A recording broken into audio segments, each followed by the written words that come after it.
Təcrübə toplamaqlıq işlər də var yoldaşlar. Mən sizə əgər gəncsinizsə təcrübə toplamağınız üçün fürsət olan, əmək haqqısı zəif olsa da belə, amma sırf təcrübə toplamaq istəyirsinizsə ki, daha yüksək əmək haqqlı işlərə müraciət eləyəsiniz.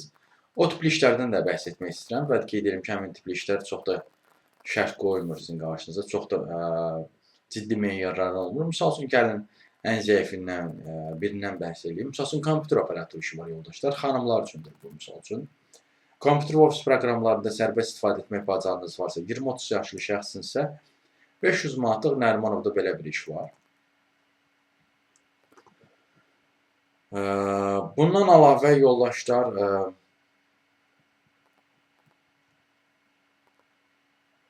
Norm şirkətində də var təcrübəçi işi. Misal üçün, Norm sement zavodunda təcrübə proqramı elan edibdir. Həmin yerdə də var, həmin yerə də müraciət edə bilərsiniz. Bundan əlavə oteldə resepsiyon işi var.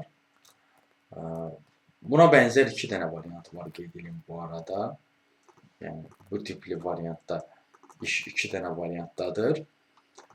İkisi də təxmini olaraq 18-25 yaş tələb edir və rus və ingilis dillərindən hər ikisində danışıq səviyyəsində bilmənizi tələb edir yoldaşlar.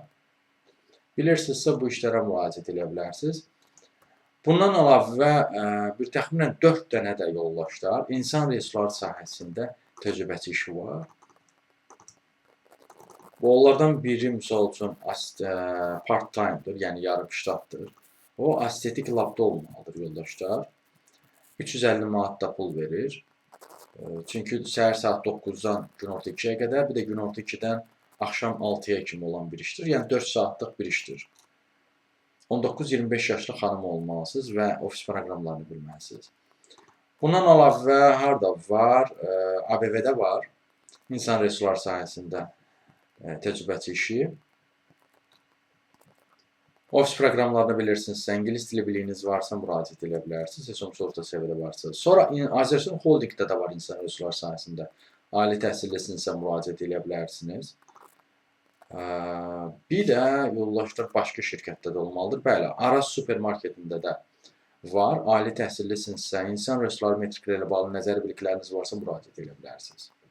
Bu o demək deyil ki, yoldaşlar, təcrübə toplamaqlıq işlər elə ancaq bunlardan ibarətdir. Mən sizə ən yenilərini bildirdim də, belə deyim də, ən yenilərini bildirdim. Amma yəni siz son bir həftədə olan digər təcrübə toplamaqlıq variantlarla da tanış ola bilərsiniz. Amma mən onların hamısını tanış eləmədim sizi.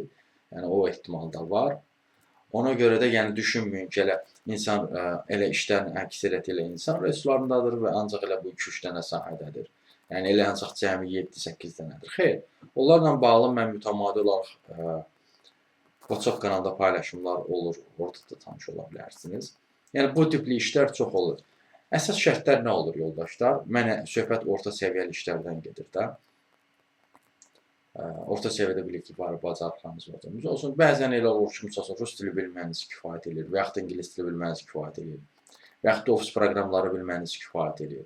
Yəni, bu tipli işlər olur ki, o tipli işlərə müraciət edib təcrübə toplaya bilərsiniz ki, gələcək zamanda üçün daha yüksək əmək haqqlı işlərə müraciət eləyəndə və onlar da sizdən iş təcrübəsi tələb eləyəndə sizin əlinizdə fakt olsun ki, sizin iş təcrübəniz var. Bu işlərə də az öncə sadalanan işlərdə müraciət etməkdə dəstək istəyirsə və yaxud da digər işlərlə də tanış olmaq istəyirsə, bir sözlə iş tapmanızı çətinlik çəkirsiniz. Onunla bağlı əlaqə vasitəsinə mesaj yaza bilərsiniz. Əlaqə vasitəsi profildə qeyd olunubdur. Siz bu videonu harada görürsünüzsə kanala daxil olun, Toğrul Hacıvallı kanalı. Kanala daxil olduqdan sonra diqqət eləsəniz profildə əlaqə vasitəsi var. Həmin əlaqə vasitəsini götürüb mesaj yaza bilərsiniz.